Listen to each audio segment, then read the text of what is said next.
ٹھیک ہے اگر ہسپتال انتظامیہ تو بھائی جو آپ لکھ کر کے دیں گے اپنی ریکمنڈیشنز میں وہ آگے وہی لکھے گا نا. ایم ایس جو ہے تو آپ کھلے عام یہ بات بتائیں کہ یہ ہم نے ہمارا قصور نہیں ہے کہ ہم نے ڈیڈ ڈکلیئر کیا یہ فلانے پروفیسر کا قصور ہے. آپ پھر کیوں چپ ہیں اور آپ آف دی ریکارڈ کیوں بتا رہے ہیں؟ ویسے تو نہیں شرماتے نا کیمرے سے, ویسے تو نہیں شرماتے, ویسے تو دعوت دیتے ہیں کیمرے کو نا. کیمرے کے سامنے کیا بڑی بات. بہرحال بات کیونکہ سیلفشنس اور سیلف لیسنس کی ہو رہی ہے اور یہ ہے تو ہمارے آج کی ٹاپ سٹوریز کے بعد آئے گی. یہ اگلی سٹوری بالکل کنٹراسٹ ہے, ایک وقفہ لے لیتے.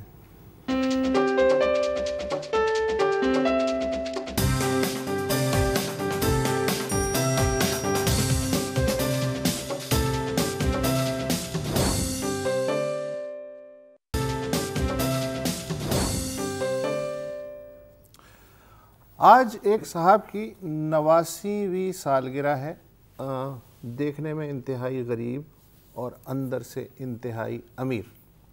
صرف ہم ہی ان کی سالگرہ نہیں منا رہے, اسٹیٹ بینک نے اس موقع پہ 50 روپے کا یادگاری سکہ جاری کرنے کا اعلان کیا ہے, اور جو سرچ انجن ہے گوگل, اس نے 11 ممالک میں اپنا لوگو ان صاحب کی سالگرہ کے موقع پہ تبدیل کیا ہے خراج عقیدت پیش کرنے کے لیے.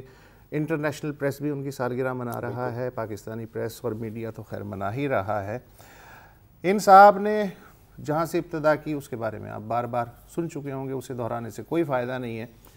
ترکے میں انہوں نے اتنی ایمبولینسیں, اتنی ریسکیو کشتیاں چھوڑیں کہ دنیا کا سب سے بڑا امدادی بیڑا, اور اس کے علاوہ 20,000 وہ بچے کہ جو ان کے سینٹروں کے باہر بنے پڑے ہوئے پنگھوڑوں میں نہ ڈالے جاتے تو شاید آج وہ اس دنیا میں نہ ہوتے.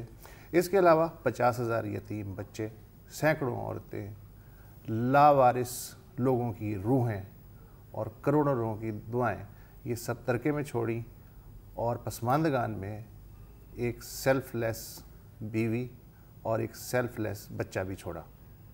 وہ سیلف لیس بچہ آج ہمارے فیصل ایدھی صاحب, ویلکم ٹو دا شو.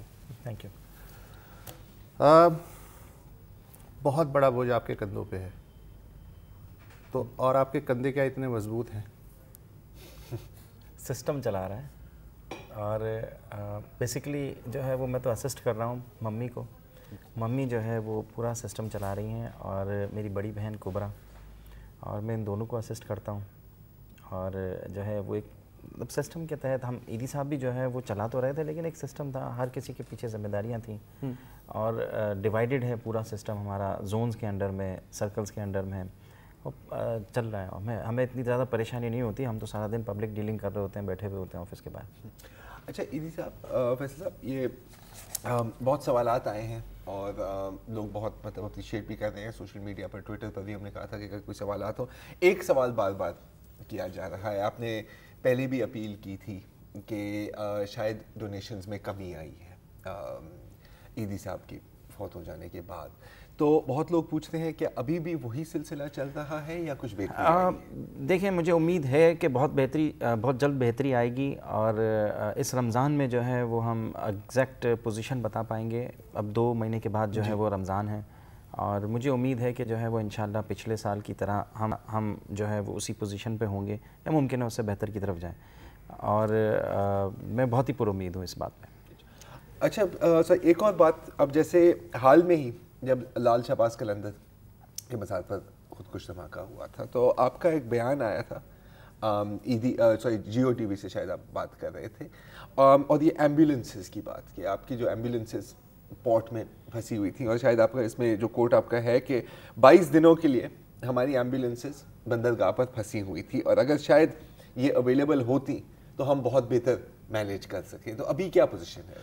ہاں, گاڑیاں تو ریلیز ہو گئی ہیں اسی دن, جس دن دھماکہ ہوا تھا اسی دن ہی جو ہے وہ انہوں نے ریلیز کی تھی, اسے یا 1 دن پہلے ریلیز کی, لیکن ہم سے تقریباً 1.5 کروڑ روپے کے قریب رقم انہوں نے جو ہے وہ ضمانت کے طور پہ رکھوائی ہے, اور ٹیکس کی مد میں. اور ہماری بیوروکریسی نے یہ کہا ہے کہ ہم آ کے ایگزامن کریں گے, ہم دیکھیں گے ایک ایک چیز کہ تمام چیزیں لگی ہوئی ہیں, ایمبولینس پوری بن گئی ہیں, تو ہم دیں گے, نہ تو یہ سارے پیسے ٹیکس میں ہم لے جائیں گے. تو مجھے غصہ تو یہ ہے کہ میں ان کو بلاؤں ہی نہیں. ایک اندر ہے کہ ہاں میں بیمان ہوں, ہم پیسے کھا گئے, ہم نے یہ گاڑیاں بیچ دی, کر لو جو کرنا ہے. ہاں, اور ہم شاپنگ کر رہے ہیں اپنی گاڑیوں کے اندر. مجھے تو اتنا غصہ ہے, لیکن اب چونکہ بیوروکریسی ہے, پرماننٹ اسٹیٹ کا حصہ ہے, ان سے لڑکے جیا نہیں جا سکتا. دریا میں رہ کے مگر مجھ سے پیر نہیں کر سکتا. اچھا صحیح بات. ایدھی صاحب کو افسوس کی بات ہے, ہم نے ہمیشہ دیکھا بہت شفیق اور بہت ظاہر ہے وہ سڑکوں پہ بھی جاتے, بھیک بھی مانگے, سارا کچھ وہ کیا.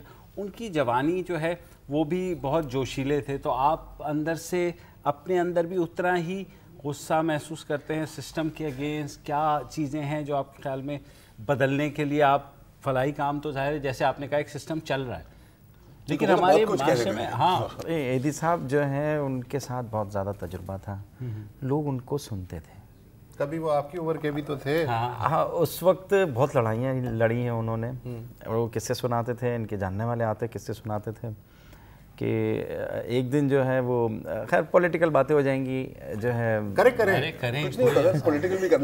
ایک دن جو ہے وہ یہ جو کیمپین چل رہی تھی ضیاء الحق کے زمانے سے, مطلب جو بھٹو کی حکومت اتری تھی, اور اس کے بعد جو کیمپین چل رہی تھی, بھٹو جو ہے وہ کیمپین چلا رہے تھے, تو انہوں نے لیاری کا جو ککری گراؤنڈ ہے اس میں آ کے تقریر کرنی تھی. ٹھیک ہے. تو اسی دنوں کے اندر, مطلب اسی تقریب کے اندر انہوں نے ایدھی صاحب کو بھی بلایا, تو بھٹو نے بھی تقریر کی اور ایدھی صاحب نے بھی تقریر کی, پیپلز پارٹی کے حق میں کی, کیونکہ وہ سارے ملا اکٹھے ہوئے تھے. پی اے نے کوئی الائنس بنا ہوا تھا, جنت کی چابی جو ہے وہ لے کے گھوم رہے تھے, تالا پتہ نہیں کہاں غائب ہو گیا, ابھی تک کھلا ہی نہیں ہے. بالکل. تو وہ سارے ملے, ہاں سارے ملے جو ہے وہ چابی لے کے گھوم رہے تھے, تالا ان کو آج تک ہی نہیں ملا. تو خیر اس میں ایدھی صاحب نے جب تقریر کی تو ہمارے علاقے کے جو مہمان حضرات ہیں وہ زیادہ ملاؤں سے زیادہ متاثر ہیں, ان کو جنت میں مطلب داخل جلدی ہو جانا, بڑے بڑے بنگلے, ہاں بڑے بڑے بنگلے جو ہے وہاں پہ تعمیر کروا رہے ہیں. تو انہوں نے جو ہے جب واپس ایدھی صاحب تقریر کر کے آئے تو بہت بڑا جلوس اکٹھا ہوا, انہوں نے حملہ کر دیا ایدھی سینٹر پہ. یہ 1978 کی میمنوں نے حملہ کر دیا, مطلب ہمارے علاقے والوں نے, سارے شامل تھے. اور جو ہے وہ 9 ستاروں کے جمہوری حملہ تھا وہ, ہاں جمہوری, مطلب وہ تو طریقہ ہے کہ. تو اس میں جو ہے وہ دوست وغیرہ ایدھی صاحب کے تھے, ہمیں قصے سنا رہے تھے, جب ایدھی صاحب حیات تھے اس وقت بھی قصے سنا رہے تھے اور انتقال کے بعد بھی. تو اس میں جو ہے انہوں نے حملہ کر دیا, پھر اس وقت پولیس آئی اور ریسکیو کیا ان کو سب کو اور منتشر کیا. جب پولیس آئی شیلنگ وغیرہ باقاعدہ ہوئی, اس ایدھی سینٹر جہاں پہ ایدھی صاحب انٹرویو دیتے رہے اور رہتے رہے ساری زندگی, وہاں پہ شیلنگ ہوئی تھی منتشر کرنے کے لیے جو ہے وہ ہجوم کو. اور یہ بس واقعہ تھا. باقی ایدھی صاحب جو ہے وہ ڈرتے نہیں تھے, جنونی تھے. ایک دفعہ کراچی یونیورسٹی میں جو ہے وہ آپ کی عدالت ٹائپ جو ہے وہ چلتا تھا, تو 1994 کا آپریشن مسعود اللہ بابر والا چل رہا تھا, تو اس میں ایک گروپ نے جو ایدھی صاحب کو مدعو کر لیا, عدالت لگائی بھی تھی انہوں نے. تو میں نیا ایدھی صاحب کے ساتھ امریکہ سے آیا تھا, جوائن ہوا تھا, میری عمر تقریباً 16 سال ہوں گی, 16-17 سال تھی. میں خوفزدہ ہو گیا بالکل. وہ سارے بھرا ہوا تھا اسٹوڈنٹ سے, MQM عروج پہ تھی اس وقت, اور یہ سارا پروگرام MQM کی طرف سے سیٹ اپ تھا سارا. تو ایدھی صاحب کو جو ہے وہ کٹہرے میں کھڑا کیا گیا. اچھا فیصل صاحب ویری سوری, میں چاہ رہا ہوں کہ آپ کی بات چلتا ہوں, ایک چھوٹی سی بریک ہم نے لینی ہے نیوز بریک کے لیے. تم نے ٹپیکل ٹی وی والے, سوری یار, اب یہ میرے کان میں بول رہے ہیں نیوز بریک لینی ہے, اس کے بعد ہمارے کان میں بول رہے تھے. اچھا میں آپ کو یاد دلاؤں گا کراچی یونیورسٹی میں جی جی بالکل, وہاں سے بریک لے لیں یار.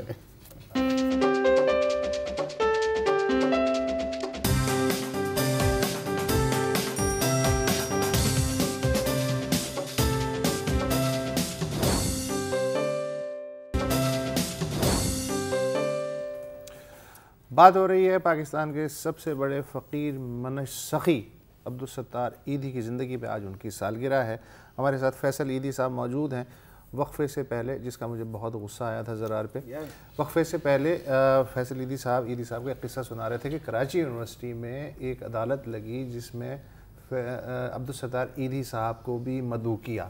ہاں, تو یہ غالباً 93 جو ہے وہ تھا, اور 93 کا سال تھا, اور میں نیا ایدھی صاحب کے ساتھ آیا تھا. میں پرجوش تھا, ایدھی صاحب کے ساتھ کام کرتا تھا, جانا آنا ہر جگہ. تو سینکڑوں کی تعداد میں اسٹوڈنٹ بیٹھے ہوئے تھے, شامیانہ لگا ہوا تھا, اور عدالت جو ہے وہ چل رہی تھی. لوگوں کو بلاتے تھے, مختلف لوگوں کو, ان سے سوالات کرتے. فاطمہ ثریا بجیا کو جو ہے بلایا گیا اور اس کے اوپر الزامات ڈالے گئے, تو انہوں نے جواب دیا. اس طرح انصار برنی صاحب آئے ہوئے تھے, ان کے اوپر الزامات ڈالے گئے, انہوں نے جواب دیا. پھر ایدی صاحب کو بلایا گیا, ایدی صاحب کے اوپر الزامات ڈالے گئے. پھر جو ہے ایدی صاحب جو ہے وہ ان سے اتنا الجھ گئے, اور مجھے ایگزیکٹ یاد ہے کہ ان سارے ججز کو ایدی صاحب نے کہا کہ تم لوگوں کی آنکھوں میں پیلیا ہو گیا ہے, تم لوگوں کو صرف ایک ہی چیز نظر آتی ہے اور وہ نیگیٹو. اور ایدی صاحب نے ان سے مطلب کافی الجھ گئے تھے. اور مجھے یاد ہے کہ فاطمہ سوریا بجیا کا انٹرویو ہو چکا تھا, وہ اسٹیج میں دوسری جگہ بیٹھی ہوئی تھی, تو وہ کھڑی ہوئی اور جو ججز جو سوالات کر رہے تھے ان سے ان کے مائک چھین لیے اور ان کو ڈانٹا کہ ان سے مت الجھو اور ختم کرو اس کو یہیں پہ. اور ایدی صاحب وہ یہاں سے جوش میں بول رہے تھے اور ایدی صاحب یہاں سے جوش میں بول رہے تھے, اور میں نیچے بیٹھا ہوا تھا آڈینس میں. میں سمجھا بھائی آج ہم زندہ واپس نہیں جائیں گے, آج ہم زندہ واپس نہیں جائیں گے. ایم کیو ایم کا دور تھا اور وہ پورا سیٹ اپ ہی. اچھا, ایدی صاحب جو ہے بہت اسپونٹینیس قسم کی گفتگو کرتے تھے. مثلا ان کا ایک فیمس کوٹ ہے کہ لوگ تعلیم یافتہ تو ہو گئے ہیں مگر انسان بننا ابھی باقی ہے. وہ ہر جگہ کوٹ ہوتا ہے. یہ صاحب جو آپ کے والد عبدالستار ایدی ہیں, انہوں نے یہ پہلی جو ایمبولینس ہے وہ ایک روایت ہے کہ گلی کے کونے پہ کھڑے ہو کے لوگوں سے چندہ جمع کر کے خریدی, اور پھر جب بھی اس طرح کا موقع آیا تو انہوں نے کوئی اس میں ہچکچاہٹ نہیں محسوس کی. وہ سڑک پہ بیٹھ جاتے تھے اور لوگوں سے کہتے تھے پیسے دو. آپ سے ایک یہ جملہ منسوب ہے, حال ہی میں آپ نے شاید کہیں کہا ہوگا کہ میں بھیک نہیں مانگوں گا, یا میں جو ہوں اس پہ یقین نہیں رکھتا. کوئی اس طرح کی کوئی بات کی تھی آپ نے؟ وہ اصل میں ہماری صحافت ہے نا, ہاں ہاں, وہ جملہ اس طرح کا لکھتے ہیں اور پیچھے مفہوم کچھ اور ہوتا ہے. بے شک. تو انہوں نے مجھ سے پوچھا صحافی نے کہ آپ جو ہے وہ ایدی صاحب کی طرح بھیک کب مانگیں. میں نے کہا میں ابھی نہیں مانگوں گا, مجھے تھوڑا ٹائم دیں, میں کچھ کر کے دکھاؤں گا اور لوگ مجھ پہ اعتماد کریں, اس کے بعد جو ہے میں بھیک مشن چالو کروں گا. لوگ نہ تو کہیں گے دیکھو بھیک مانگنا شروع کر دیا, ابھی تو کچھ کام نہیں کیا اور آ کے بیٹھے ہیں, لیکن ہیڈ لائن کوئی اور. تو انہوں نے نیوز, انہوں نے جو ہیڈ لائن لگائی وہ لگائی, اور ہمارے یہاں جس طرح کی صحافت چلتی ہے وہ نیگیٹو لگائی تاکہ جو ہے وہ اٹریکشن ہو. تو وسط بھائی نے بھی جو ہے وہ ہیڈ لائن پڑھی, نیچے ڈیٹیل نہیں پڑھی.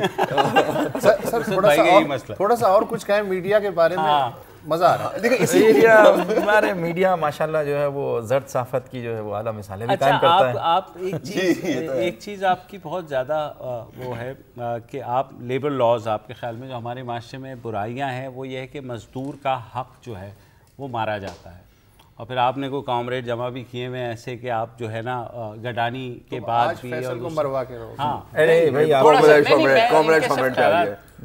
وہ ٹھیک ہے جو ہے وہ لیبرز کے ساتھ ایدی صاحب بھی منسوب تھے, ہم بھی منسوب ہیں, لیکن جس انداز میں آپ سوال کر رہے ہیں تو کل سے جو ہے وہ 6-7 ایجنسیاں ہمارے دفتر کے باہر بیٹھنا شروع کر دیں گی. سوال دوبارہ کریں یار. ہمارے دفتر کے سامنے سے اٹھیں گی تو آپ کے پاس آئیں گی نا, مطلب وہ فکر نہ کریں. خیر گڈانی میں جو واقعہ پیش آیا تھا جو ہے وہ دھماکے کا, جو مزدوروں کی ہلاکتیں ہوئی جس میں تقریباً 30 کے قریب مزدور جو ہے وہ جہاں باغ, جن کے بارے میں ہم جانتے ہیں, جہاں باغ ہوئے, 4 مسنگ ہیں جو کہ ابھی تک نہیں ملے. وہ پتہ نہیں شاید راکھ بن گئے یا سمندر میں دب گئے کہیں. اس واقعے میں جو ہے وہ جو صورتحال تھی جب ہم اندر داخل ہوئے تو اتنی بری حالت تھی, دھماکے ہو رہے تھے اس جہاز کے اندر. میں غالباً دھماکے مطلب جو پہلا دھماکہ تھا اس کے 2 گھنٹے کے بعد میں پہنچا تھا, تقریباً 1.5 سے 2 گھنٹے کے. ہمارے کارکن پہلے پہنچ چکے تھے لیکن وہ اندر کام بھی کر رہے تھے, اور جب دھماکے ہوتے سلنڈر پھٹتے تھے, اڑتے تھے, تو یہ سب خوف زدہ بہت تھے اور ایریا پورا خالی کر دیا تھا. تو میں نے اپنی ٹیم بنائی, پھر واپس میں نے اندر گھسنے کی کوشش کی کہ شاید کوئی ہمیں مل جائے زخمی کہیں پھنسا ہوا ہو, اوپر پھنسا ہوا ہو, ہمیں موقع ملے ان کی مدد کرنے کا. تو ہم گھستے گئے, ہم زخمیوں کو تو نہیں, لاشیں بہت ساری نکلتی گئیں. زخمی شفٹ ہم کر چکے تھے. جب میں پہنچا تھا گڈانی تو ہاسپٹل میں کچھ زخمی موجود تھے جو کہ میں نے شفٹ کروائے. اس کے بعد جب میں یہاں پر آیا جہاز کے پاس تو دھماکے اتنے خوفزدہ ہوتے تھے, اتنے بھیانک اور اتنے بڑے دھماکے تھے. آپ میڈیا میں دکھا بھی رہے تھے لیکن ٹی وی میں اتنے آواز نہیں آتی, ٹی وی میں اتنی سمجھ نہیں آتی جتنا ہم وہاں پہ سنتے تھے. ہم زمین پہ سو جاتے تھے, اتنی بھیانک سلنڈر بلاسٹ ہوتے تھے, مطلب جیسے کوئی جنگ کی حالت, میزائل جیسے فائر ہو رہا ہے, میزائل آپ کے اوپر سے گزر رہا ہے لوہے کا, اور لوہے سے لوہے کی چادریں ہوتی تھی, ٹکراتا تھا. تو ہم جب اندر داخل ہوئے, میں اپنی ٹیم بنا کے معائنہ کرنے کے لیے گیا, تو جب ہم جہاز کے پاس گئے تو میزائل پھٹا, مطلب میزائل نہیں, وہ سلنڈر پھٹا, اور اس کی آواز آتی تھی جب تک اس میں گیس رہتی تھی نا, اس کی آواز آتی تھی. اور بہت ہی کنٹینیوس تھا, ایسا لگتا تھا جیسے کوئی میزائل آپ کے پاس سے گزر رہا ہے, اور میزائل کی طرح ہی نکل. ہاں تو وہاں سے لیبر قوانین کے بارے میں ذہن میں آپ کے خیال آیا وہاں پہ ہمارا اگر کسی نے ساتھ دیا نا تو مزدوروں نے ساتھ دیا, باقی سب بھاگ گئے تھے. باقی سب بھاگ گئے, مطلب وہاں کے جو انتظامیہ, ٹھیکیدار بھاگ گئے تھے, مالکان بھاگ گئے تھے, پولیس اندر جانے نہیں دے رہی تھی, ہم نے پولیس سے لڑ کے جو ہے وہ اندر گئے. سارا راستہ جو ہے وہ وہاں کے مزدوروں نے بنایا, کیونکہ سارے مزدور جو ہے, اچھا ان کی یونین جو تھی وہ ہمارے سے لنک میں تھی, کیونکہ انہوں نے 2-3 دفعہ ہمارے پاس آ کے درخواست کی تھی کہ آپ اپنا وہاں پہ سینٹر قائم کریں, اور ہم نے ان کے کہنے پہ سینٹر قائم بھی کیا تھا. پھر جو ہے وہ ہماری گاڑی شارٹ ہوتی تھی تو وہ اب چکی آ جاتی تھی, تو 2-3 دفعہ ہم نے یہاں پہ سینٹر بھی قائم کیا تھا. تو وہ یونین والے ہم سے رابطے میں تھے, ان یونین کے لوگوں نے ہمارا ساتھ دیا. پھر ان یونین کے لوگوں نے ہمارا ساتھ بھی دیا, اور سارے ریسکیو جو کام ہے انہوں نے لیڈ کیا, شروع کیا. ہاں, ایک میں بنیادی سوال کرنا چاہ رہا ہوں, ایک بنیادی سوال میں یہ کرنا چاہ رہا ہوں کہ مجھے یہ بتائیے کہ یہ جو آپ نے اتنا لمبا چوڑا کام شروع کیا عبدالستار ایدھی صاحب نے, اور اب جو آپ نے سنبھالا ہے, اس کی وجہ سے ریاست اپنی ذمہ داریوں کے سلسلے میں مزید وہ ہاتھ پہ ہاتھ دھر کے بیٹھ گئی ہے کہ جب یہ لوگ کام کر ہی رہے ہیں تو مجھے کیا ضرورت ہے, یا ریاست ناکام ہونے کی وجہ سے آپ لوگوں کو اتنی بڑا کام جو ہے وہ اپنے کندھوں پہ سنبھالنا پڑا؟ دیکھیں, اگر ہم نہیں کریں گے تو وہی صورتحال ہوگی جیسے انڈیا میں ہے, بنگلہ دیش میں ہے,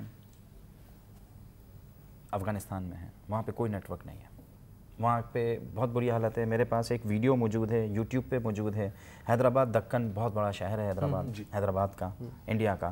اس کے اندر سینکڑوں لاشیں لاوارث پڑی ہوئی ہیں اسٹاک پائل ہاسپٹل کے پیچھے, جن کو کوئی ڈسپوز تک بھی نہیں کر رہا. مطلب جیسے اور یہ ہاں, مطلب لاش آپ یوٹیوب پہ دیکھ سکتے ہیں. حیدرآباد آپ ٹائپ کریں اور ان نون ڈیڈ باڈی آپ کو نظر آئیں گی. اور یہ صورتحال پاکستان کی بھی ہوتی, کچھ بھی نہیں ہوتا. اور جیسے ہی ہمارے جو دیگر ممالک ہیں بر صغیر کے, ویسے ہی حالت ہوتی. تو ریاست جو ہے وہاں پہ بھی کچھ نہیں کر رہی, چاہے وہ انڈیا ہو, چاہے وہ بنگلہ دیش ہو. کو مزید نکھٹو بنا دیا اپنے سر پہ بوجھ لے کے, یا سر پہ بوجھ اس لیے لینا پڑا کہ ریاست تھی نکھٹو؟ ہم تو یہاں کر رہے ہیں نا. ہاں نہیں, میں آپ ہی ہمارے جو دوسرے پڑوسی ممالک ہیں وہاں پہ تو بہتر ہونا چاہیے تھا, وہاں پہ ریاست کو کرنا چاہتے ہیں, وہاں پہ تو نہیں کیا ریاست نے. ہم نہیں کرتے تو ریاست یہاں بھی نہیں کرتے. دوسری جو بات کی ہے وہ جواب ہے وہ ہے. اچھا, دوسرا یہ مجھے بتایا کہ وہاں مزدوروں نے, جو آپ کہہ رہے ہیں کہ مزدوروں نے, پھر ایک سسٹم وہاں بنا کہ کیونکہ مزدوروں کو پہلے یہ ہوتا تھا کہ جو بھی وہاں پہ مرتا تھا بیچارہ گڈانی میں یا کسی بھی حادثے میں نا, تو مزدوروں فیکٹریوں کے اتنے حادثے ہوتے ہیں. آپ نے بلدیہ فیکٹری کا حادثہ اور اس واقعے میں یہ بینیفٹ ہوا, جو فیکٹری کے مطلب مزدور یونینوں نے, جس یونین نے ہمارا ساتھ دیا ان کو پذیرائی ملی, مزدوروں نے ان کا پھر بعد میں بہت زبردست ساتھ دیا. اس کے فوراً بعد کچھ دنوں کے بعد ایک مزدور جو ہے وہ حادثہ مطلب کسی جہاز پہ کام کرتے ہوئے گر کے ہلاک ہو گیا. تو اس سے پہلے جب یہ گڈانی کا واقعہ ہوا تھا, اس واقعے سے پہلے جب مزدور کسی یارڈ میں مرتا تھا, کسی جہاز میں مرتا تھا, تو وہ اس کی لاش کو جو ہے وہ سڑک پہ جا کے رکھ دیتے تھے. وہ جو یارڈ کے مالک ہوتے تھے یا ان کے جو ٹھیکیدار تھے, سڑک پہ رکھ دیتے تھے. ایس ایچ او آ کے یہ بیان کہتا تھا کہ جو ہے وہ سڑک پہ کوئی مار کے چلا گیا. اور اس کی لاش, وہ مزدور ہوتے تھے زیادہ تر وہاں پہ, ابھی بھی جو مزدور زیادہ تر کام کرتے ہیں یا تو سرحد کے ہیں یا پنجاب کے ہیں یا کشمیر کے ہیں اور کچھ مقامی ہیں. تو ان کی لاش تک بھیجنے کے لیے سب مزدور چندہ اکٹھا کرتے, اور اس کی لاش تک بھیجنے کے لیے کوئی مدد نہیں کرتا. ہاں, ایسے جو بہت خوش ہوتا تھا. اب کچھ حالات بہتر ہوئے, وہ پتہ نہیں کیوں خوش ہوتا تھا, لیکن وہ اس مزدور کی ہلاکت کے بعد کیا ہوا بتائیے گا ذرا. پہلی دفعہ گڈانی کی ہسٹری میں اس کو 14-15 لاکھ روپے ملے. اور کن سے؟ مالکان سے, کیونکہ یونین مضبوط ہوئی ہمارے اس کام کی وجہ سے. مزدوروں نے کافی پذیرائی دی, ان کی پذیرائی ہوئی, میڈیا کے ساتھ ان کا انٹریکشن ہوا, اور جب وہ ہلاک ہوئے تو باقاعدہ انہوں نے شور مچایا, میڈیا انوالو ہوئی. میڈیا جب انوالو ہوئی تو ایس ایچ او نے مالک کو اندر گرفتار کیا, اور اس مزدور نے پہلی دفعہ اس گڈانی کی ہسٹری میں کسی مزدور کو پہلی دفعہ 15 لاکھ روپے اس کے ورثہ کو دیے گئے, اور اس کی لاش کو جو ہے وہ گھر تک پہنچایا گیا. یہ تو بہت بڑی اور باقاعدہ کیونکہ گڈانی کی تو تاریخ میں ایسے کبھی اور مزدوروں کو مالکان نے کہا کہ آپ جو کہتے ہیں ہم مانیں گے, خدا کے لیے کیس نہ رہ جائے, بس ایف آئی آر نہ کاٹو, ایف آئی آر نہ کاٹو. مثال ہے نا, ایک مثال ہے نا, اکثر لوگ کہتے ہیں لیکن بس کبھی ثبوت نہیں ہوتا اس کو بیک اپ کرنے کے لیے, کہ یار ایک بندہ کھڑا ہو جائے نا حق کے لیے تو اس کے پیچھے لائن لگ جاتی ہے. مزدور جب ایک قدم بڑھاؤ تو اس مزدور یونین نے جو تھانے کے اندر بلایا گیا کمپرومائز کے لیے کہ سیٹ کے ساتھ کمپرومائز کرو, تو سیٹ نے کہا ایف آئی آر نہیں کاٹو, تو انہوں نے کہا کہ جتنا معاوضہ ان 28 مزدوروں کو ملا تھا اتنا ہی معاوضہ اس کو دیا جائے. یہ مطالبہ رکھا اور وہ معاوضہ ملا, ان کے گھر والوں تک پہنچا. مطلب یہ کہ ہم پہلے سے فرض نہ کر لیں کہ یہ کام نہیں ہو سکتا. بالکل ناکام ہونے کے بعد آپ اس نتیجے پہ پہنچیں کہ ہاں یہ کام نہیں ہو سکتا. نہیں, اور سر دیکھیں ناکام بھی کتنی دفعہ, ہم اس سے پہلے بھی تو کوئی 50 ناکامیاں ہیں نا جو آپ کو نہیں نظر آتی. ہو سکتا ہے کہ اس کی جو all you needed was one more effort, یہ بھی تو ہوتا ہے نا. وہ جیسے کہتے ہیں نا کہ ایک چیز اور جو کہ ڈونیشنز کا کیونکہ سوال بھی آیا تھا, کچھ آپ نے یہ بھی کہا کہ کیونکہ گلف سے پاکستانیوں کو بہت زیادہ نکالا جا رہا ہے, اس کی وجہ سے کیونکہ میجر چنک جو آتا تھا عیدی کو وہ گلف کے پاکستانیوں سے آتا تھا جو وہاں جاب کرتے تھے اور فنڈز بھیجتے تھے. یو کے میں بھی جو ہے وہ کافی کٹ ڈاؤنس ہوئے ہیں ان کے بجٹس میں, امریکہ میں بھی جو ہے وہ کٹ ڈاؤنس ہوئے ہیں, اور اب تو پاکستان وہاں کا جو نیا پریزیڈنٹ آیا ہے وہ مسلمانوں اور پاکستان کا بہت اچھا دوست جو ہے, جگری جو ہے وہ اچھا مطلب ویل وشر ہے. جی جی تو اس کی وجہ سے بھی پاکستانی خوف میں ہے اور اس سے ایک اثر پڑتا ہے, اثر آئے گا, پاکستان کی اکانومی بھی آئے گا. اچھا ایک بات, شاہ نورانی کا واقعہ ہوتا ہے یا گڈانی کا واقعہ ہوتا ہے یا سیون کا ہوتا ہے تو ارباب اقتدار فوراً کھڑے ہو جاتے ہیں کہ جناب دیکھیں ایمبولینس سے وہاں پر ٹائم پر پہنچ گئے, 80 ایمبولینسیں بھجوا دی. یہ پتہ نہیں ہوتا کہ وہ 80 ایمبولینسیں جو ہیں فیصل عیدی صاحب اپنی لے کر کے جا رہے ہیں. نہیں, سرکاری ایمبولینسیں آتی ہیں, بالکل آتی ہیں, لیکن سارے فال سے آج ہی بیچو گے؟ نہیں, سرکاری ایمبولینسیں آتی ہیں, سرکاری ایمبولینسیں آتی ہیں, لیکن وہ جب کام ختم ہو جاتا ہے, ہم کام کر چکے ہوتے ہیں, پھر آتی ہیں. اچھا ایک چھوٹا سا وقفہ لے لیتے پھر آپ وقفہ لیں کیونکہ مجھے جھاڑتے ہیں یہ. میں ایک چھوٹا سا وقفہ لے لیتے پھر فیصل کے ساتھ بات جاری رکھیں گے.